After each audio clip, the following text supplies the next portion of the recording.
I told you I was going to do the doctrine of power with you. When you begin to study power, there are many words for power. You have ischus, you have kratos, you have dunamis, you have exousia, you have anagazo, you have so many words. You have megatos, you have gagatos. There are so many words for power.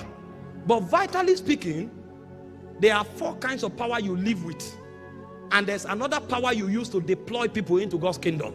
The power you use to deploy people into God's kingdom is called anakazo. There is a technology for building anakazo. The technology for building anakazo is to come into the experience of what you say. If you have not experienced what you say, you can't convict people. You may impress people, they may clap, but conviction will never be formed. This is why God carries us into realms in the spirit. So when we come out, we become custodians of the things we talk about. He said the things that we were from the beginning, which we heard, which we looked upon, and our hands handled of the word of life. He said that is what we've come to commit to you. He said for our fellowship is with the Father. So they have heard it and they have handled it. Now that they've handled it, they have the power to bring others into it. So anakazo is built from experience.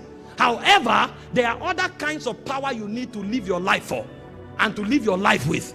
Dunamis and kratos are 2 of such powers. Dunamis is a potential power that was credited into your spirit when you receive the Holy Ghost. In Acts chapter 1 verse 8, it said, not many days from now, you shall receive the Holy Ghost and power, and you shall be witnesses unto me. The word power there is the word dunamis, but there is a way dunamis works. Dunamis has to become a dynamic power.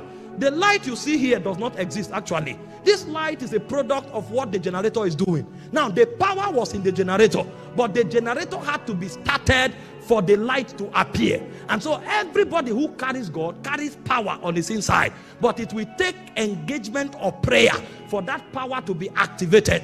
That's why I said God is able to do exceeding abundantly above all you can ask or think, according to the power that is at work on your inside. And so when a man begins to build a life of prayer, what happens to him is that he migrates from dunamis into kratos. That man is a man who can generate power and use power any day, anytime.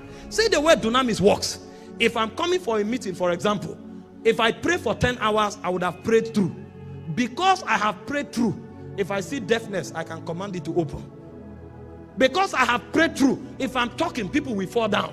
What have I done? I have engaged dunamis temporarily. And so there is a prevailing prayer where you pray through and mobilize dunamis.